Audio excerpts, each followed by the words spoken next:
Good morning. Okay, so I'll continue reading the book from chapter 3. The title is the title of this video stream,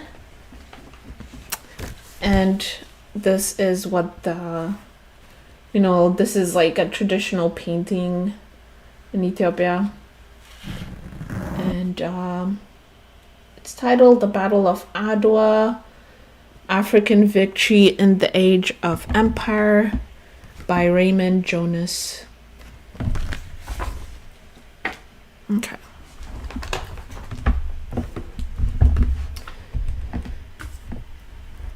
Chapter 3, Italy in Africa. Sometimes history lies not in archives or libraries, but beneath our feet. Tourists exiting the central train station in Rome spill out into the Piazza de Cinquecento, the plaza of the 500. Travelers, distracted by taxis and touts, are unlikely to give the name much thought. Those who do assume that it is yet another prideful nod to Italy's place in the Renaissance, the 1500s, an abbreviated form of the Cinquecento. Auto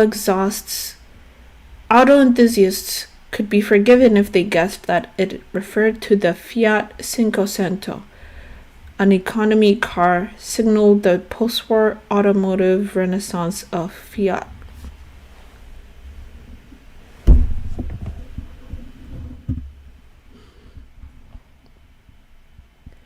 But the correct answer has nothing to do with cars or the Renaissance. The 500 in question are soldiers who died in the first great military disaster of Italy's African adventure. They fell in combat at a place called Dogali. The road to Dogali was prepared by a decaying Ottoman Empire. Empire abhors a vacuum. The largely coastal territory west of the Red Sea between Djibouti and Sudan came under Turkish imperial rule following the conquest of Suleiman I in the 16th century. Ottoman rule endured for nearly 300 years. The appointment of Ismail Pasha as Khedive, or Viceroy of Egypt in 1867, opened a critical phase in the history of Egypt. Ismail modeled his vision of Egypt on the European powers of his day.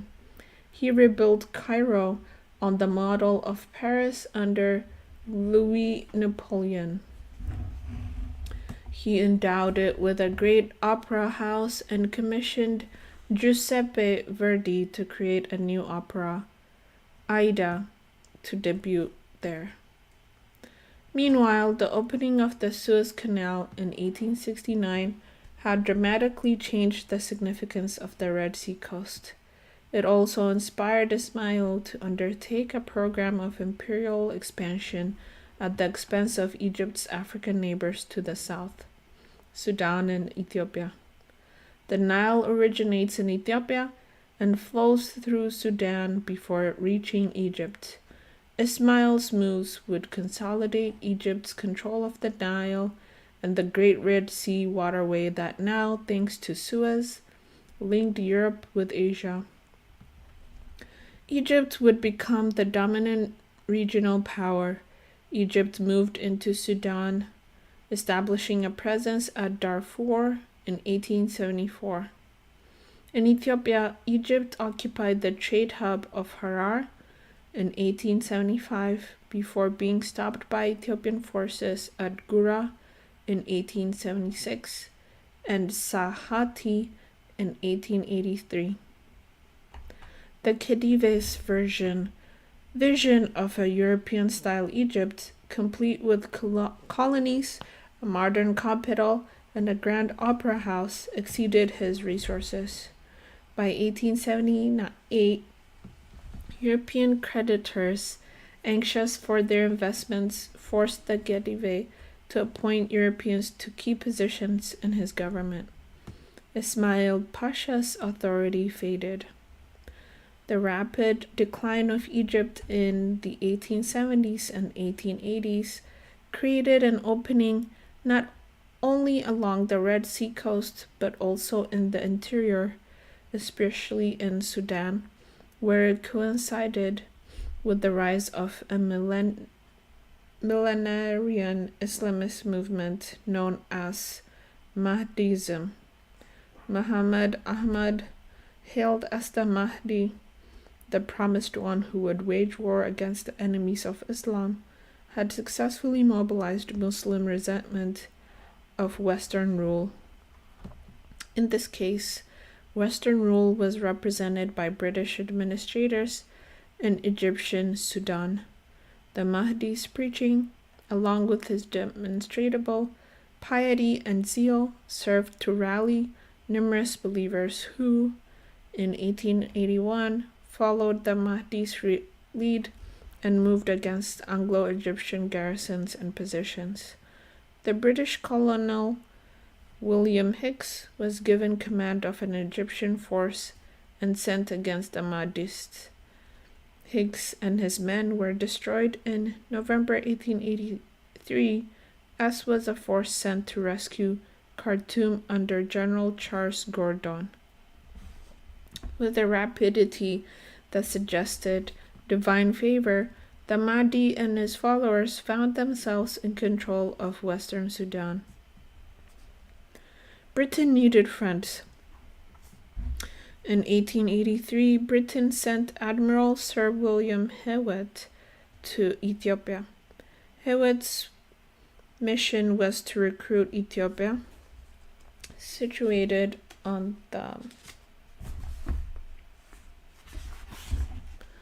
Mahdi's eastern flank as they pushed northward, as a check on the forces of the Mahdi. Hewitt met with Ethiopian Emperor Johannes at Adwa, a commercial crossroads town and political capital in the Ethiopian north. Hewitt found Johannes open to persuasion. Johannes's motives were complex. He was a sincere and devout Christian and feared Mahdist influence in Ethiopia. In 1880, Johannes had issued a proclamation that invited Ethiopian Muslims to either convert to Christianity or leave. He was also worried about his northern frontier with Egypt and Sudan, and he was concerned about a northern outlet to the sea at Massawa, not only for the export of Ethiopian goods, but also for the import of firearms. Alexander Malcolm Mason was an American Civil War veteran who had refashioned himself as an Egyptian civil servant. Mason was a mere 25 years old in 1865, but he felt unprepared to return to civilian life in the United States. He decided to look abroad and offered his services to Egypt as a consultant, an expert in strategic and military matters. As an employee of Egypt in the 1870s, Mason helped train Egyptian troops. He also traveled hundreds of miles in Egypt and Sudan, surveying and drilling in search of water. By the 1880s, he had tired of field work. He settled into a desk job as Bey, or resident representative, at Massawa. Massawa was a hub in a trading network of ivory, gold, pearls, slaves, ostrich feathers, and civet. Caravan trade reached not only the Ethiopian highlands, but across Sudan toward Western Africa. Via boat, goods crossed the Red Sea to India, Arabia, and the Middle East.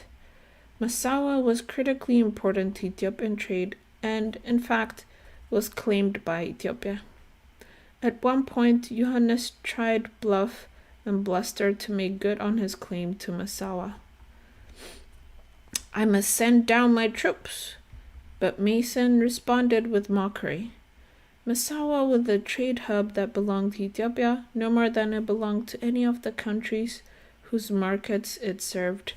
Ethiopia could have access to Massawa and its markets, but it would not own it. Mason joined Johannes and Hewett in signing the Hewett Treaty at Adwa in June of 1884. By the terms of the Hewett Treaty, Johannes would apply military pressure on the Mahdists with an aim to facilitate the withdrawal of the troops of His Highness the Khedive from imperial positions held by British and Egyptian forces. The British, in turn, recognized Ethiopia's territorial claim to Bogos on its northern periphery. Crucially, Mason and the English guaranteed, quote, "free transit to and from Abyssinia of all goods," unquote, through the Red Sea port of Massawa, then under Anglo-Egyptian control. Almost immediately, there were misunderstandings. In late July, the merchant ship Corsica unloaded 50 crates of firearms destined for Johannes at Massawa. Customs clearance was denied. The ink on the Hewett Treaty was barely dry, yet some 800 rifles remained, sealed in their shipping crates at Massawa. Alula, Johannes's lieutenant, protested via letter to Mason. 3 months later, in October 1883, Johannes was still writing angry letters, protesting the violation of the treaty. Quote, "I am keeping the treaty. I have not broken it. It is a disgrace to break a treaty." Unquote. He promised to send troops against the Mahdi to fulfill his treaty obligations, but the promise contained a veiled threat that his troops just might march all the way to Massawa. Egypt wavers. Italy moves in. The corvette Gabrieldi shuddered to a halt along the dock at Massawa. As the sun set on the 5th of February 1885, the Garibaldi and a companion vessel, the Amedeo, disgorged an Italian force of 800 men. As the Egyptians had never evacuated Massawa, the city remained at least nominally under Egyptian authority. That evening, the Italian flag went up alongside the Egyptian flag at the governor's palace. The display announced a period of transition from Egyptian to Italian rule. A proclamation to the people of Massawa promised peace and good order from an Italian government that claimed the friendship of, quote, "of England, of Turkey and Egypt, no less than that of Abyssinia."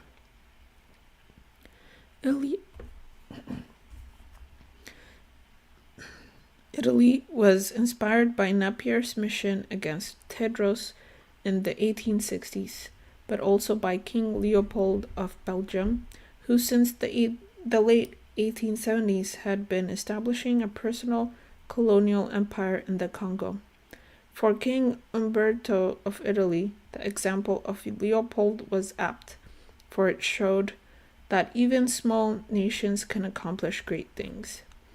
Of course, it was a precedent not lost on the Ethiopians, who were eager to avoid the fate of the Congo. Leopoldo Traversi set up a scientific station at Let Marafia in Shoa on behalf of the Italian Geographic Society. 2 scientific missions in the Stanley mold, one led by Giuseppe Giulietti in 1881 and another led by Gustavo Bianchi in 1883, had ended in disaster. Both parties were massacred on the climb to the Ethiopian highlands from the coast. Although the massacres were not carried out by an Ethiopians, out on Ethiopian soil, they occurred on routes normally accorded protection by authority of the Ethiopian emperor. These massacres had an empathic intent, namely to discourage such exploratory voyages, which inevitably led to larger and more permanent incursions. They set the price for Ethiopian encroachment at a level that was despairingly, unacceptably high. In the Italian case, they failed to have a deterrent effect. The massacres of the Giuletti expedition in 1881 and the Bianchi mission in 1883 served as pretexts. The security of Italian persons and Italian interests, a security the Ethiopians were manifestly unwilling to provide, became the justification for Italian occupation. It also established a pattern whereby each setback, there would be others, provided an occasion to move bulky Italian political leadership along toward a deeper engagement. In telegraphed correspondence with Italian ambassadorial representatives in Constantinople in January 1885, Pascal Santislao Manzini, the Italian Minister of Foreign Affairs, emphasized security concerns. Quote, the massacre of the Bianchi expedition, unquote, he wrote, quote, added to that of the Giuletti expedition, has obliged us to strengthen our authority and affirm our prestige by sending a garrison, unquote. In the following days, the Italians prepared the transition from Egyptian rule to Italian rule at Massawa.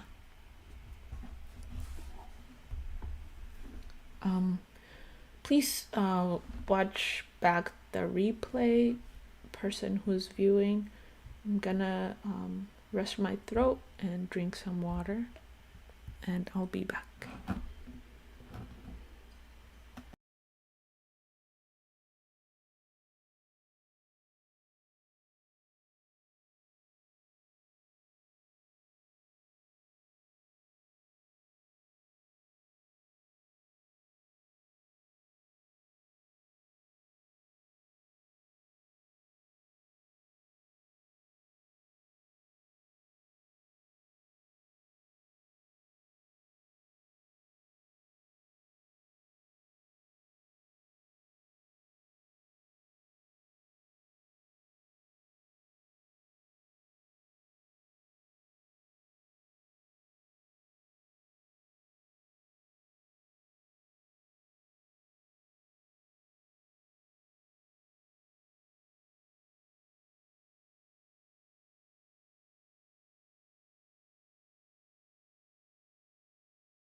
Okay, I am back.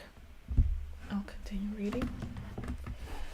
Pushing into the highlands. Johannes was livid.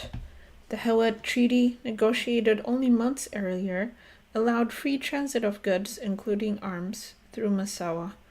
In the eyes of Johannes, it was an arrangement that implicitly recognized Ethiopia's historical claim to Massawa. At the time of the treaty, Ethiopia allowed Massawa to remain in Egyptian hands, with the understanding that if Egypt departed, the port would revert to Ethiopian rule. However, well-placed British agents believed that Ethiopia simply couldn't be trusted with a Red Sea port of such strategic significance as Massawa. In fact, following the completion of the Suez Canal in 1869, any major port on the Red Sea became a matter of preoccupation. During the scramble for Africa, unoccupied territory generated anxiety that it would be occupied by a rival. In this case, an unattended Massawa might be added to Djibouti as part of France's Red Sea presence. The possibility of Egyptian withdrawal from Massawa created an opening for Italy. If the Egyptians were incapable, the Ottomans unwilling, and the Ethiopians untrustworthy, perhaps the Italians could serve.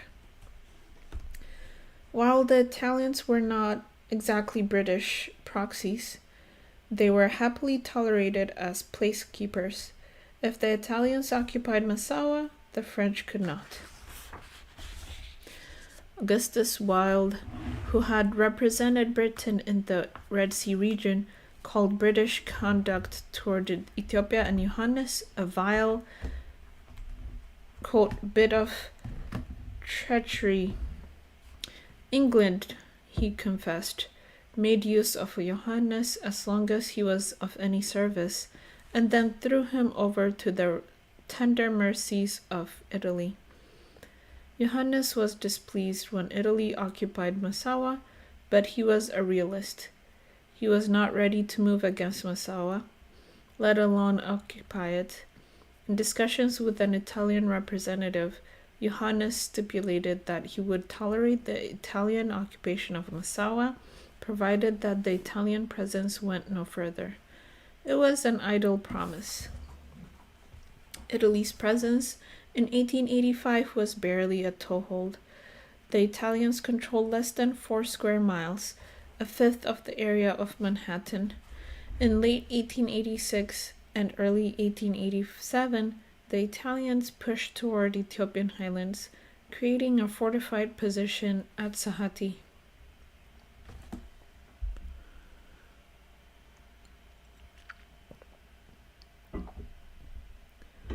In response, Johannes's intrepid commander Alula led repeated attacks on Sahati on January 25th. It was a classic colonial confrontation, lightly armed Africans attacking entrenched colonial defenders. The results were predictable. Hundreds of Alula's soldiers were maimed and killed by artillery fire. Italian casualties were virtually nil. Fortunes changed abruptly.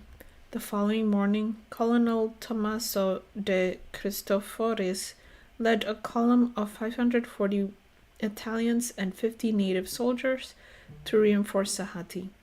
Alula was anxious to avoid a repeat of the tragedy of the previous day, so when he learned that Italian reinforcements were on their way, he resolved to intercept them before they could reach the safety of the fortifications at Sahati. Alula chose his terrain well. About 2/3 of the way from Massawa to Sahati, the route, which follows a dry creek bed, passes between an undulating hills. The hillsides are dotted with shrubs, providing a natural camouflage. Alula ordered some of his men to take cover on either side of the Italian route, concealing the remainder of his 5,000 among the natural features of the hills. When the leading edge of the Italian column came within range, Alula's men rained down a devastating, convergent fire from the hillsides. Italian infantry saw little more than puffs of smoke at the rear of the column de Christophorus, heard the gunfire, but he did not halt his men until a few hundred feet further on he realized that he was facing a much larger force. By then, withdrawal was not an option. Here are the two pictures in the book.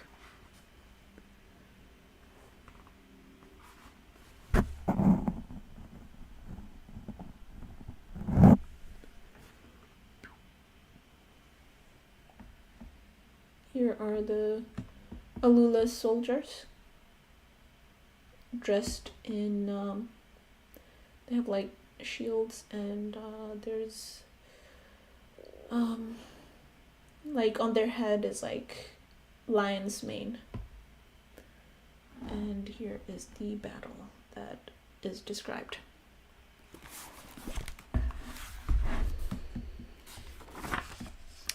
De Christophorus and his forces sought the advantage of a nearby hill, which gave them a commanding view, but the summit was too small for them to deploy fully. They formed a compact target and soon found themselves encircled.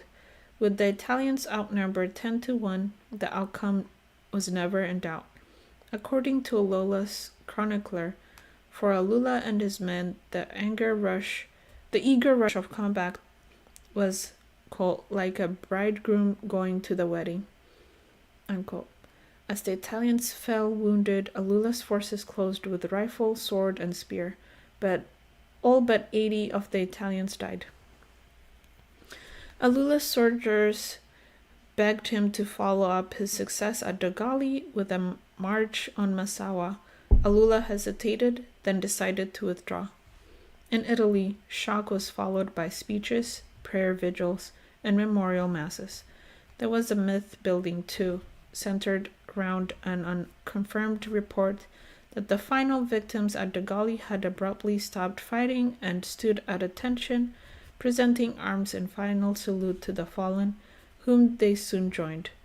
Reconstructions of this patriotic tableau appeared in engravings in cheap prints and cut into sapphire jewelry.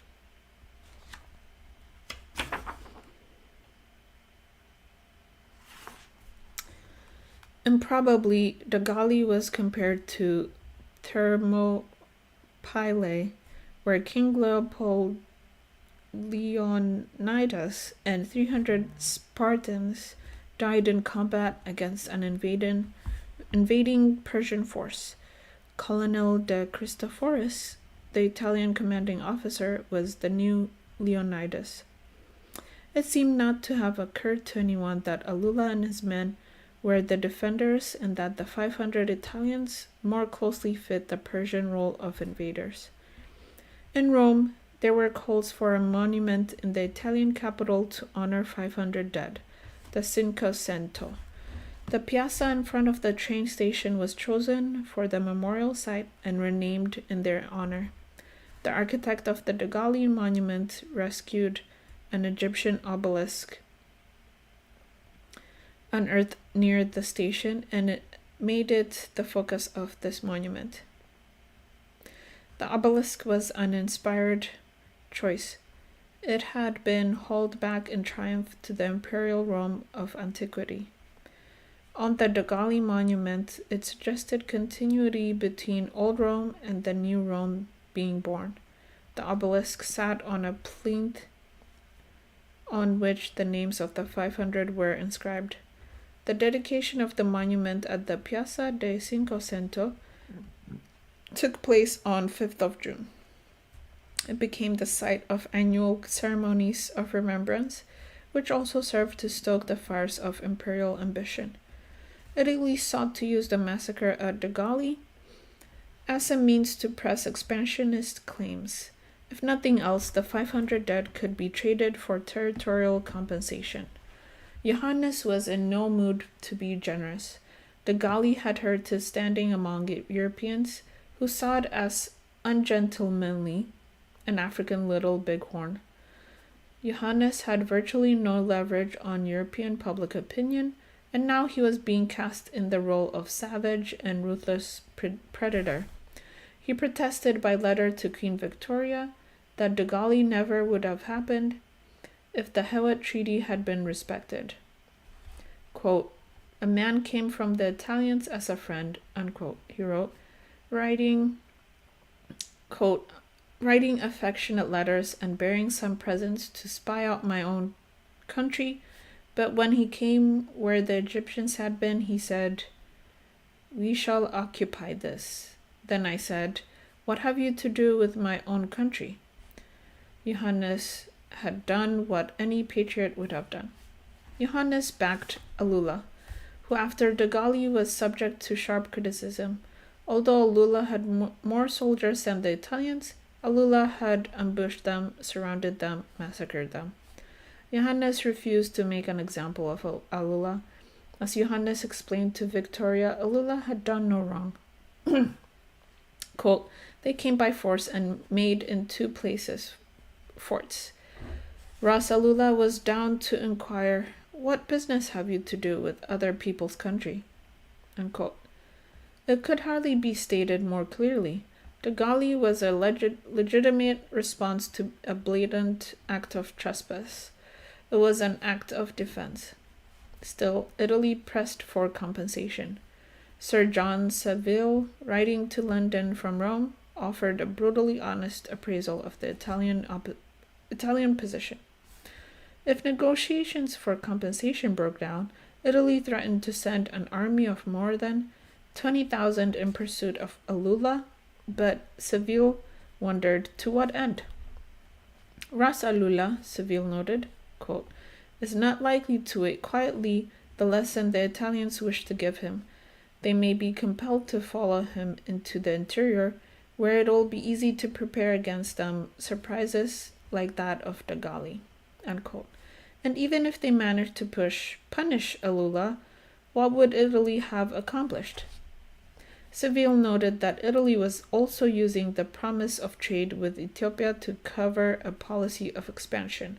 Italy, Saville noted skeptically, quote, "spoke of opening an expanded Italian frontier to Abyssinian produce, but what does Abyssinia produce? A few hundred kilograms of coffee exchanged for a few bales of calico, which certainly not enrich Italy." The only way to make money was by selling arms to Ethiopia, a trade Italy was unlikely to encourage. Moreover, Saville rightly noted that Italian public opinion was hardly keen on the idea of Italian expansion into Africa. With tepid public support, dim commercial prospects, and dauntingly military challenges, what was the point? Britain dispatched Gerald Portal from Her Majesty's legation at Cairo to patch things up. Britain wanted to keep expectations modest. A memo candidly described Portal as of no very high rank. Portal was perfectly calibrated to his task. This Eton-educated gentleman had joined the diplomatic corps at 21 and was posted to Egypt 3 years later. He was still in his 20s when he was sent to Ethiopia. Not only was it his first mission of consequence, it was the very first he would lead. Portal was tall, fair, and well-groomed. His full waxed mustache curved up at the ends.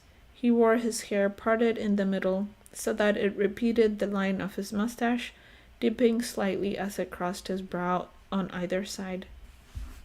Portal approached his mission partly as duty, partly as exotic voyage. He took careful notes of his journey. Later, he would publish his story in a volume that would feed the voracious Victorian appetite for adventure stories drawn from real life. Portal's diplomatic mission got off to a rocky start, particularly since Johannes, following the unraveling of the Hewett Treaty, had good reason to mistrust British intentions. The Ethiopians saw Portal and the British more broadly, not as honest brokers, but as a mouthpiece for Italian reparation demands after Dogali. A letter sent to Johannes over Victoria's signature claimed that Italian moves toward the Ethiopian highlands were intended merely for the protection of caravans, and pointedly argued that Ras Alula had attacked unjustly. Portal arrived at Massawa in October 1887. He carried a summary of the Italian position, which insisted on territorial compensation, including Dogali, Sahati, and more lands that, according to the Italians, had never been recognized as Abyssinian. As the road to Johannes led through Ras Alula, Portal made their journey into the highlands as Asmara, where Portal found the legendary fighter. Alula was one of the great patriots of Ethiopian history. A rare photo shows a slender man of medium height with a round head, hooded eyes, and full face. The young Alula stands among his men, bareheaded but otherwise decked out in military regalia, silk tunic over cotton pants, and a lion skin draped over his shoulders and tied at the chest. His shield was richly decorated in silver. He held a rifle in his right hand.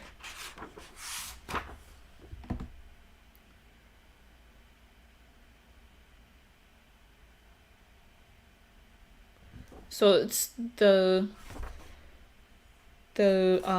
rear picture it talks about is this one. He's the one in the center. Yeah. Augustus Wilde, a British Red Sea diplomat, journalist, and author, was among Alula's earliest and most ardent admirers. Wilde's admiration, at least on a superficial level, amounted to an act of assimilation to European standards. For Wilde, Alula was, quote, more like a brown Englishman than anything else. He was, quote, very good looking, with good eyes, well-shaped nose, and very white and perfect teeth, and had short, black, wavy hair, unquote. Wilde's appreciation went well beyond his looks. Alula was charming, a fine storyteller with a keen sense of humor and broad-minded views. Alula's vision was inclusive. His inner circle included both Muslims and Christians. Wilde and Alula would remain good friends until Alula's untimely death a few months after the Battle of Adwa. But Portal was not Wilde. Alula was no mood to charm. He could see no good coming from Portal's mission, which he saw as, at best, an attempt to paper over British treachery following the Hewett Treaty. At worst, Portal was an agent of Italian interests. The audience took place at Alula's compound at Asmara. Alula's main building was a circular hut 45 feet in diameter. Massive posts supported the conical roof of branch and straw. At the top of the roof was a red wooden cross topped by an orb, good for warding off the evil eye. Portal stooped as he entered, but as the room was illuminated by only 2 doors, he saw nothing at first. When his eyes adjusted, he could discern the outlines of a formidable reception. Ras Alula sat cross-legged on a divan draped in red cotton, flanked and backed by a court of no fewer than 70 people. Along the walls were animal horns from which weapons and shields were hanging. Portal had prepared for his meeting by dressing in full diplomatic attire. Like Portal, Alula dressed to impress. He had draped himself in purple silk with gold embroidery. A Martini Henry rifle sat within reach, as did a curved sword, but Portal was most deeply impressed by Alula's face. Portal noted that Alula was darker than most men in Tigray. He was transfixed by Alula's bright hazel eyes and gleaming teeth, which he recalled in language that smacked of the exotic and feral. Quote, I had seen such eyes in the head of a tiger and of a leopard, unquote, he noted, quote, but never in that of a human being, unquote. Where Wilde had seen an Englishman, Portal saw trouble. Portal observed the diplomatic custom of gift exchange by setting out a gift-boxed Winchester repeating rifle, a clear step up from Alula's Martini Henry, and 500 rounds of ammunition just to get him started. Alula feigned indifference. Although Portal's mission was to negotiate peace with Johannes, Alula wanted to do everything in his power to undermine it. There could be no peace that did not repudiate Alula and his actions at Dogali. As for the Italian claim on compensation, Alula's message was emphatic, presuming to speak for Johannes, and thus on behalf of Ethiopia, there could be no occupation of Sahati outside of the quid pro quo that, quote, the Italians should come to Sahati only if Alula could go as governor to Rome, unquote. After this first interview, Alula detained Portal as a virtual prisoner for 10 days, which Portal feared might be his last. Alula knew better than to harm Portal, but he was deadly serious about detaining him. Peace could be impossible if Portal never reached Johannes. In due course, Alula received a message that he must allow Portal to proceed. Portal prepared to meet Johannes at Lake Ashange as the Ethiopian emperor and his army moved northward in early December. Portal and his group took up a position by the side of the road and watched for 4 hours as the army went by. His account of the experience is instructive. Quote, Beach and I made a most careful calculation of the numbers of persons who marched past us that morning, counting first the numbers who passed a certain spot in a minute, and then taking the time in which the whole army passed. At a very low estimate, we calculated the numbers to be no less than between 70,000 and 80,000 persons. About the middle of the throng rode the king himself, surrounded by a picked body of cavalry. He was mounted on a handsome mule and was dressed in the usual Abyssinian red and white shamma, or toga, a fold of which concealed all the lower part of his face, the only distinguishing mark of royalty being the fact that he kept the rays of the sun from his august head with a red silk umbrella. Unquote. Not only was Portal's first glimpse of Johannes, but it was his first glimpse of an Ethiopian army at full strength. It left him with no illusions about Johannes's intention to fight. At their meeting, Portal presented a Winchester rifle and a very large telescope, quote, suitable equally for astronomical and terrestrial purposes. Portal's gift from Johannes was a complete Ethiopian outfit, a pink embroidered undershirt, an embroidered shamma for fine cotton, a lion's mane stole to drape over his shoulders, with lion hind and forelegs pinned so as to drape down the front and back. Sword and scabbard were attached in the Ethiopian manner to the right hip, and shield completed the armaments. The outfit was so impressive that upon his return to Cairo, Portal went immediately to a photographer's studio for a portrait in full Ethiopian regalia. Peace negotiations went poorly. I am the aggrieved, Johannes observed. Why then should I be punished? By December, Portal was back in Massawa, his mission in tatters. Meanwhile, Johannes marched his army as far as Ginda, on the road from Asmara to Massawa and mere hours from Italian positions as Sahati. As Johannes prepared to settle with the Italians once and for all, he learned that the Mahdi had invaded the western provinces of his empire. Tekle Haimanot, the king of Gorjam, had been defeated on January 21st 1888. Mahdist forces had marched on Gondar, an ancient Egyptian capital, and torched much of the city, including dozens of churches. Against the advice of Alula, who insisted on a showdown with the Italians, Johannes wheeled, taking his army and Alula with him. By April 1888, not only Sahati but Asmara itself had been evacuated. The Italians were preparing another challenge for Johannes.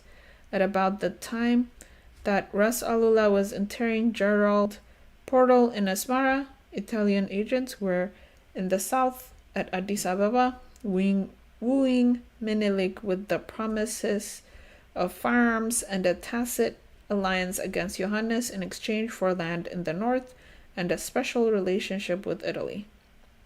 Menelik, for his part, courted the Italians by observing that while avenging Dogali would cost Italy millions, he himself might be useful in that regard.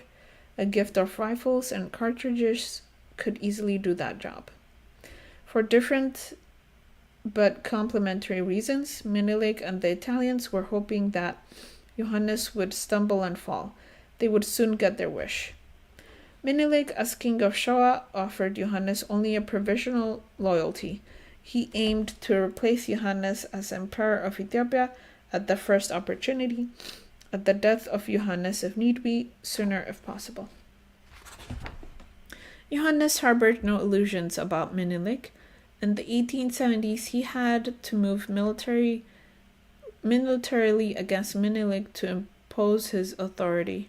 Since then, he had enjoyed only grudging respect from Menelik. When Johannes mobilized in the north against the encroaching Italians, he had to worry about Menelik at his back in the south. The Italians, for their part, harnessed their own ambitions to those of Menelik. One day, Menelik would replace Johannes, putting a compliant friend of Italy on the imperial throne. Augustus Wilde, a friend of Ethiopia with a strong moralizing streak, had no kind words for Menelik. For Wilde, Menelik was an intriguer who would stop at nothing to topple Johannes. All of this was no doubt true, but the question was not whether Menelik could be paid, but whether he could be bought. It was a distinction the Italians were about to learn.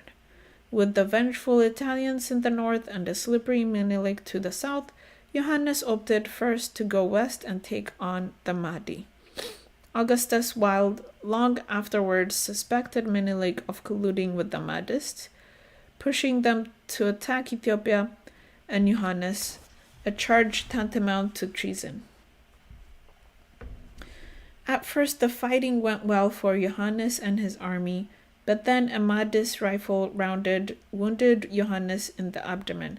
The loss of Johannes took the fight out of the Ethiopian army. A circle of followers rallied around the dying Johannes, defending his body in retreat. The Mahdist soldiers caught up with them the following day. They seized the emperor's corpse and took the head of Johannes as a trophy. It was displayed in Khartoum atop a pike. Who would succeed the unfortunate Johannes? As he lay dying, Johannes recognized Mangasha as his son and heir.